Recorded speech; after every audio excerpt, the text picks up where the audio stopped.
Hey, what's up, everybody? I'm Doug, and this is Good Suffering. Now, I'm flying solo for the first time ever for my review of The Nun, the new movie, new entry into the Conjuring universe. But before I get to that, I'd like to say that here at the Good Suffering headquarters, Halloween is in full swing, and I think I can say that everywhere I've gone to my first Spirit Halloween. I've made my first Spirit Halloween purchase. I got a cool Nightmare on Elm Street hat. It was actually really, really neat and really kind of stylish for something that you would get at a Halloween store. I've got my GameStop exclusive Pennywise NECA figure sitting next to me. I just picked up today. It's gorgeous. It's my new boyfriend.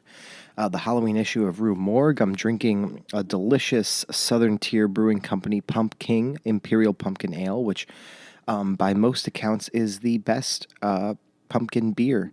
And I've actually never tried this particular one, so I'm 3 beers in, but I'm loving it. It's great. I was at Target. And I picked up some Halloween stuff. I have been to a few restaurants because I was on a vacation with my family, and everybody's got their pumpkin stuff out. Everybody's ready for this season, and it's great to see that it's starting so soon. But anyway, on to The Nun. Okay, so I got a opening night, or I guess like preview showing on Thursday in IMAX. I was supposed to be there at 9:45. I got there around 10:05, but everything was cool because for some reason everybody in the movie theater was outside. I still don't know why. Maybe it was like a fire alarm issue. I don't know, but nobody was allowed inside the building, and this happened during the trailers for the film. So I actually, once I got into the building with everybody else, managed to catch a few trailers, even though I was like 25 minutes late. And then got into the film, watched the whole thing in IMAX. My first time seeing anything horror in IMAX. I guess the closest thing I got to that was King Kong, or Kong Skull Island, rather, last year. And that was cool. That was a lot of fun, but like I've never seen a real horror film in IMAX, and that was really cool, regardless of the content of the film. But sat down, enjoyed the film, and decided, hey, you know what? I got to go back and record an episode for this. The people have to hear about this. I've got a little bit to say. So, The Nun is the, if I'm counting correctly, fifth entry into the Conjuring universe after the two Conjuring films and the two Annabelle films. It is a direct spin-off of Conjuring 2, featuring the main villain of, or I guess side villain maybe, of the Conjuring 2 film, which is my personal favorite of even all five. I thought it was like the prime example of what that series is all about, which is just like straight jump scares. You don't have to really think too hard. There's not really much subtext. It's just like scares. And this is pretty good, directed by Corin Hardy, who also directed The Hollow in, I think, like 2014, 2015. And that's a pretty okay film, but I think this definitely, for all of its, its pros and cons, kind of blows it out of the water as just like this memorable piece of cinema. Really, really actually fun. I can't say it's great. I definitely won't say it's bad, but it is certainly fun. And I enjoyed myself, and I didn't think I would. I was kind of like looking, not really looking forward to this, and I wouldn't have seen it so quickly if I wasn't A, so down to see a horror film in IMAX, and B, just kind of a horror fan who like needs to see everything as quickly as possible. But yeah, it has a bit of a slow start once you get past the opening little sequence. It's got really heavy religious themes, as do like most of the Conjuring type movies. And well, I'm really, what I really like about it is that though it has those themes, it doesn't really like sit on that message like films like, I guess most famously, The Exorcist do, or really most like exorcism, religious horror type movies they tend to lean a bit right. And they tend to be like, if you listen to the word of God and you are a conservative, and you believe in his teachings, you can, overcome all evil no matter how great. And though that message is still there because it's an integral part of the genre, especially since, The Exorcist, it's, I guess, like the kind of saturation that we've had. I guess this is like the new version of, found footage films like that boom was in the earlier 2010s. It's really saturated, and it kind of helps this subgenre while it hurt the found footage subgenre, the saturation. And it really makes for a much more enjoyable film when I'm not sitting there going, "Oh my God, they're telling me to be a fucking Christian. This movie's about going to fucking church, isn't it?" And I had a good time, and I was really able to let go of my kind of anti-religious angst and sit back and have a great time at the movies. And there's some really good things about this film. I mean, like, the scares are great. I think they're almost Conjuring 2 level, like just like consistent great scares that always mean something. It's never a real fake out. I think there's some great set pieces and some excellent directing. I think, I honestly think that was my favorite part of the film. Like, there was just some great camera choices and cinematography. It kept those dark blue, shadowy hues that the Conjuring universe is kind of known for, and plays around with them and has a lot of fun and great sound editing. Like, it was just super fun to watch. It's not something that I would sit here and psychoanalyze.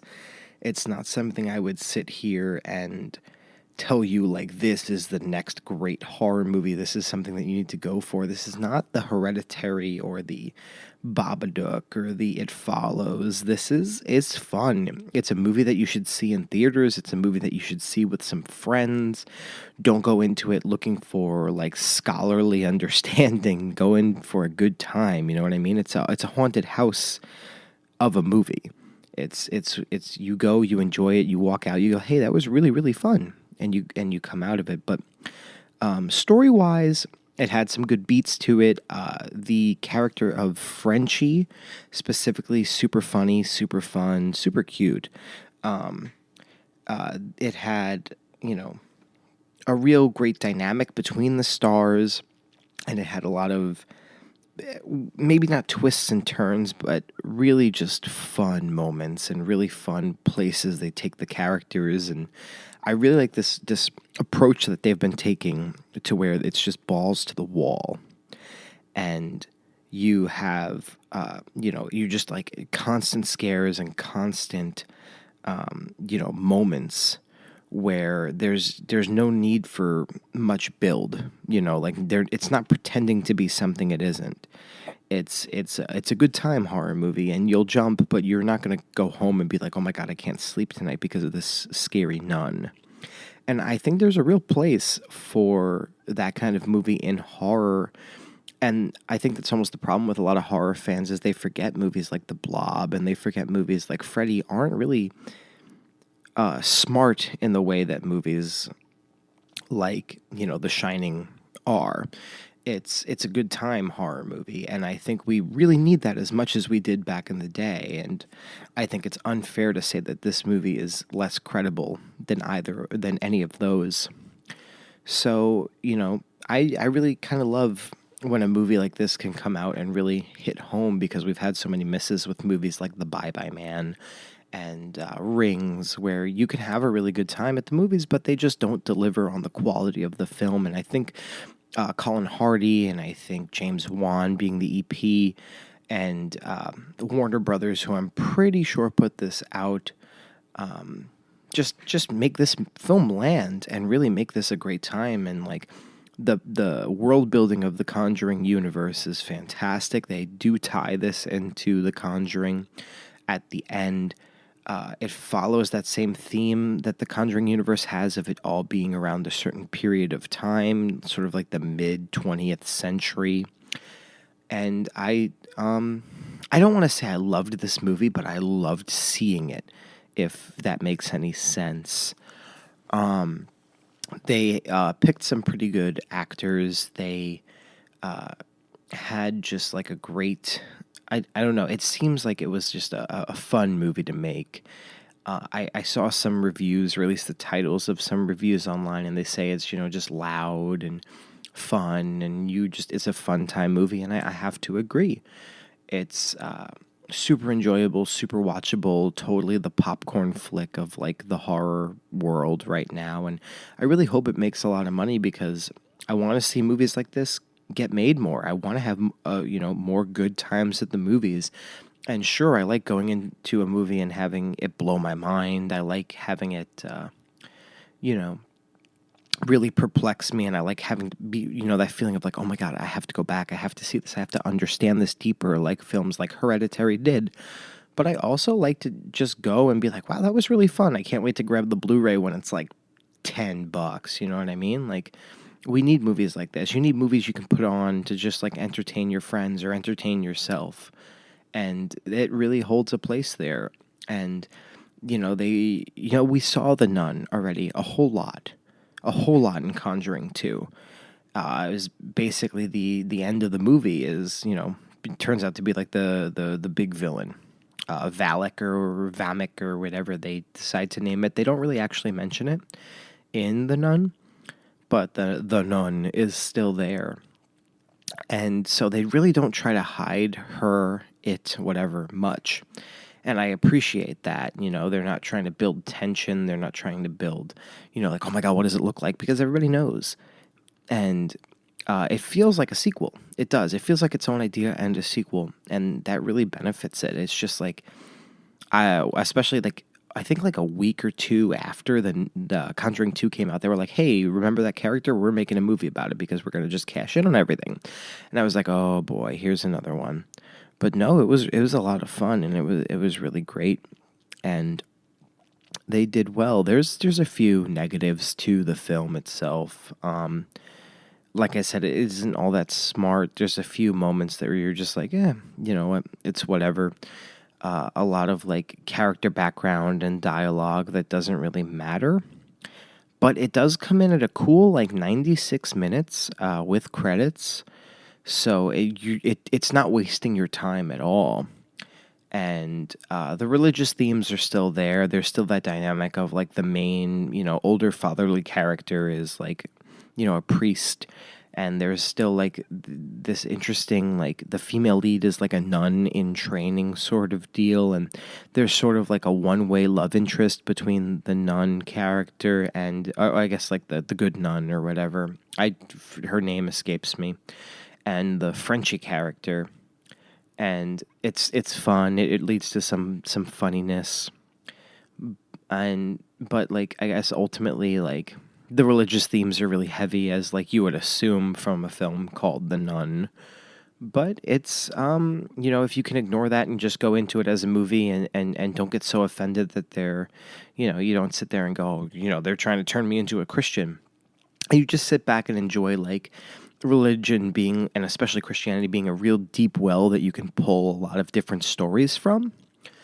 You can have a really good time with this, and I'm actually glad to be recording an episode like this because I want people to go out and see it, and I want them to catch it in IMAX, because even that alone was like so cool to see it so loud and to see it so big. Like, wow, like I sat there, and the theater, I specifically picked the theater that I wanted to go to because I knew that their IMAX was like full blast, like the best IMAX you can get, and I wasn't disappointed. It was so cool, guys. Like, I'm genuinely amazed that I got to see this, and it wasn't a creature feature. It wasn't something like King Kong or Godzilla. It was like a real horror movie. Like, there's no way of cutting it besides the fact that it's a horror movie.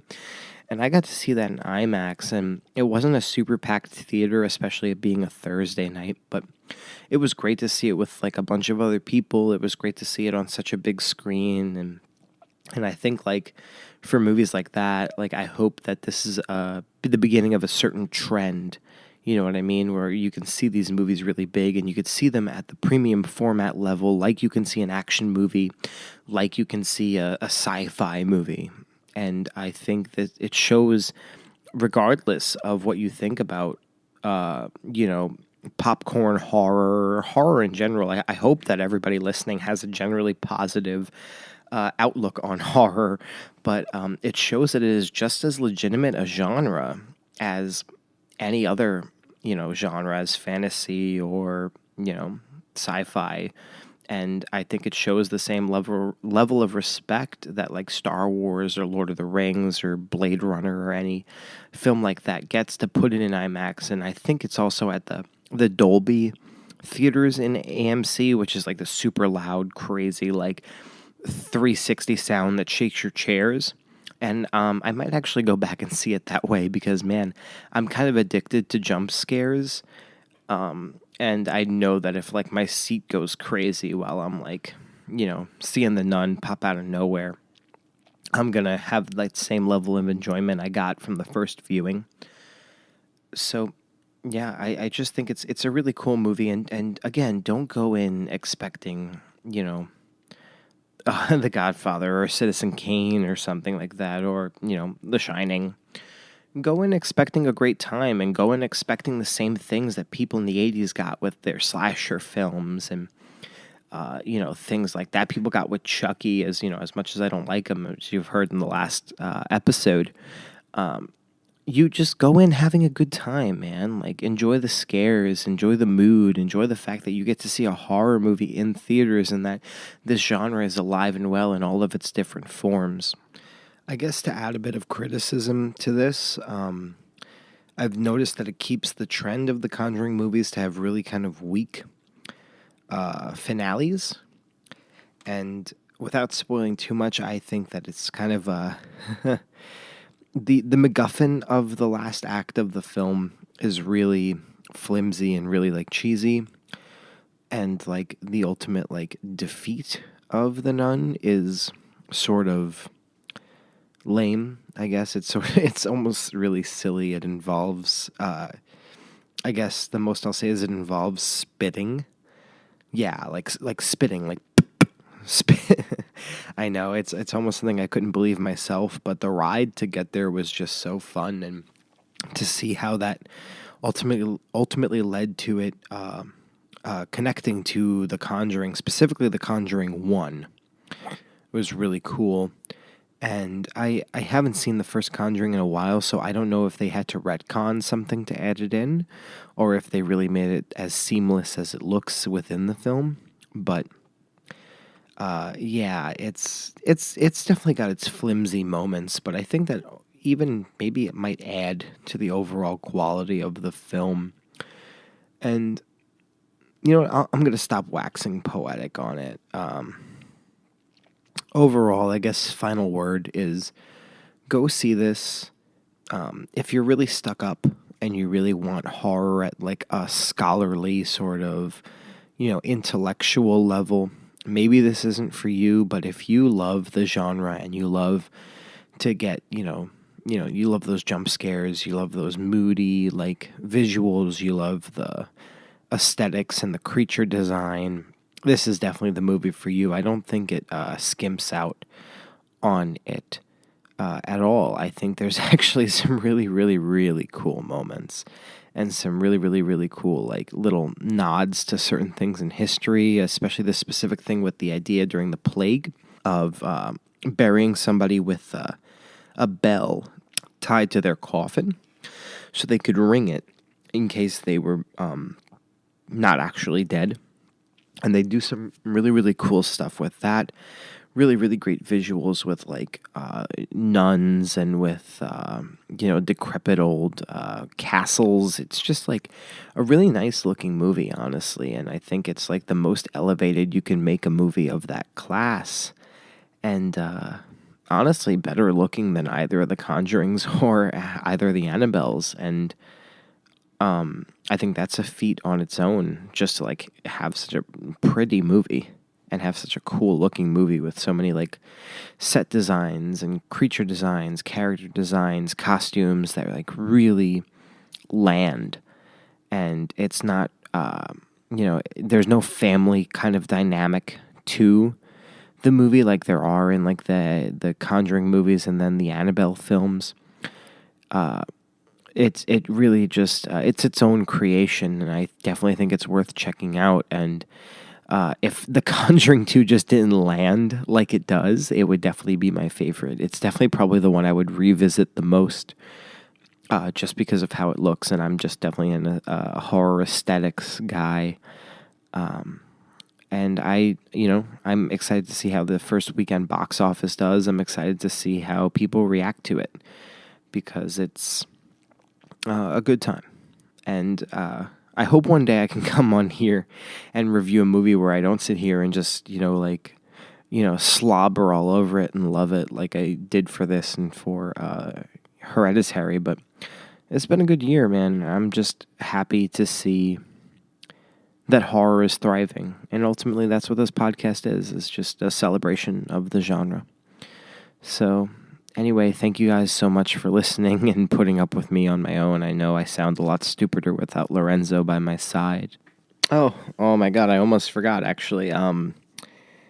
Totally unrelated to The Nun, but I guess I should say it here so I don't have to, bother Lorenzo with it when we're recording the next episode. But I actually watched my very first horror movie in theaters with my girlfriend, which was really cool. We got together right around a little bit before starting this show. And we saw, I know this is a flimsy pick for horror, but we saw The Meg together because we're both real big shark movie fans. And that was super cool. There was a couple of weird things in the theater, namely the fact that the couple sitting next to us in the back row was actually probably having very real sex beside us. But it was great to see that with her. It was great to share in some scares and some fantastical bullshit with her. We watched our first horror movie on Blu-ray together. We watched it. We watched Return of the Living Dead. We watched Grave Encounters. It was so fun. It was so great. And I guess I just wanted to say that here. I guess she listens. So hey, thanks, Lindsay. Thanks for indulging in the thing that I love so much. But anyway, don't forget to subscribe and leave us a review. We really appreciate it, and give us any kind of feedback you'd like. Follow us on all our social media. We are on Twitter at good_suffering.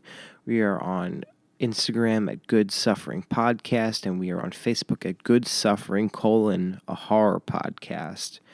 Get at us, man. We love hearing from you guys. And we love reading those reviews, man. Again, ego boost. Total ego boost. But thank you guys. And this has been Good Suffering.